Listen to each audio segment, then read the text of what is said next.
Hello students, welcome to my YouTube channel. I am Pooja Ahuja from Mata Mondei Oswald Public School. Today we will discuss about the chapter 14 Utah Saga, which is written by Dr. Meenakshi Verma.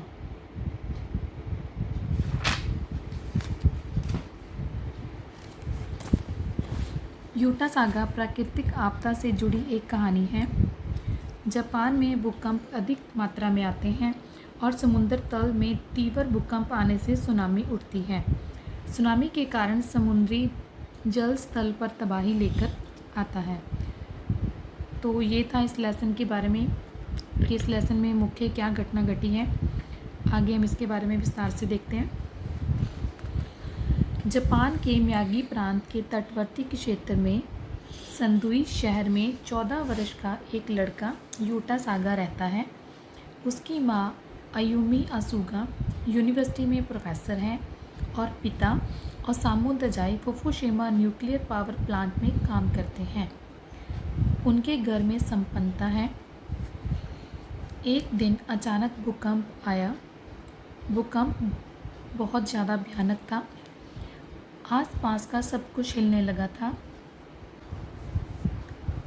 Television पर tsunami warning centre से tsunami से संबंधित चेतावनी जारी करने की सूचना आ रही थी कि तभी अचानक बिजली चली गई।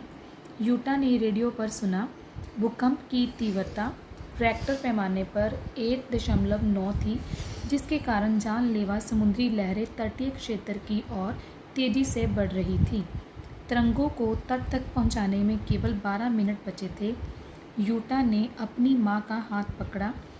वह बोला कि अचानक उनका घर सुनामी से बचने के लिए सुरक्षित नहीं है। वह दोनों तेज़ी से सड़क पर हाई स्कूल की इमारत की ओर भागने लगे। वह इमारत आसपास की इमारतों में सबसे ऊंची थी। स्कूल की सीढ़ियाँ उन वृद्ध लोगों से अटी पड़ी थी जो ऊपर नहीं चढ़ पा रहे थे। सीढ़ियों पर गिरी एक औरत ने यूटा सागा का हाथ थामकर कहा कि वह कम से कम उसके छोटे बच्चे को तो ऊपर ले जाए। यूटा ने बच्चे को गोद में लिया और अपनी माँ के साथ तीसरी मंजिल पर सुरक्षित जा पहुँचा।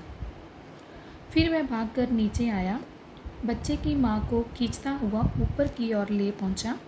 उसी समय सुनामी की भयंकर लहरें वहाँ पहुँच गई, पर यूटा उस औरत को ऊपर ले आया था।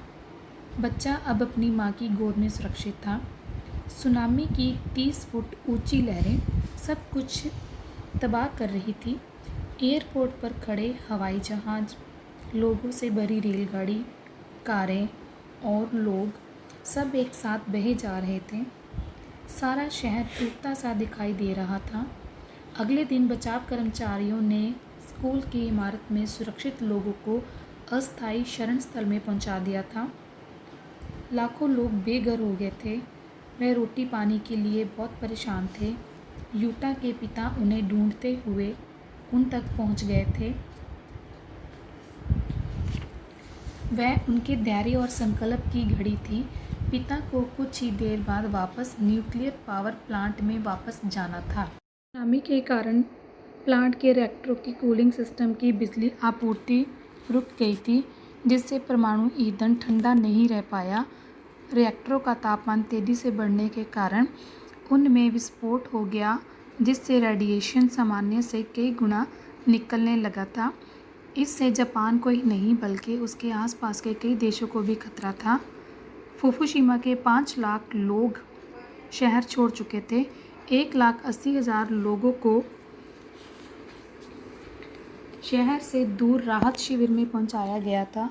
परमाणु विकिरण से त्वचा में जलन, ठंड लगना, आंखों में जलन, बुखार, अस्थमा, खांसी, बोन तथा फेफड़ों के कैंसर का भय था।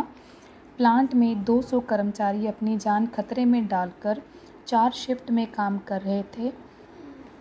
पिता ने भी ये कहा कि उन्हें पता नहीं था कि वह प्लांट में जीवित वापस आएंगे या नहीं। आयुमी ने अपने पति का हौसला बढ़ाते हुए कहा कि उन्हें पता ही था कि जापानी भाषा फुकुशिमा का शाब्दिक अर्थ है भाग्यशाली द्वीप, अर्थात फुकुशिमा ऐसे भाग्यशाली व्यक्ति थे जिन्होंने अपने नाम को सार्थक किया और देश की सेवा की। इसलिए वहाँ आई मुसीबत से रक्षा करने वाले भाग्यशाली वह हुए हैं।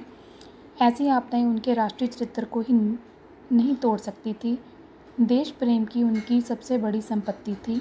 यूटा ने भी अपने पिता को परमाणु योद्धा अर्थात न्यूक्लियर निंजा कहते हुए उन्हें विदा किया। तो ये थी यूटा सागा की कहानी, जो उन्होंने अपनी आंखों देखी सुनामी का वर्णन किया है और अपने माता पिता के दिल में जो देश प्रेम की भावना थी वो बताई है कि किस प्रकार उन्होंने अपने परिवार को अनदेखा कर कर देश की सेवा की है और अपनी जान पर खेलकर सुनामी से पीड़ित लोगों की रक्षा की है।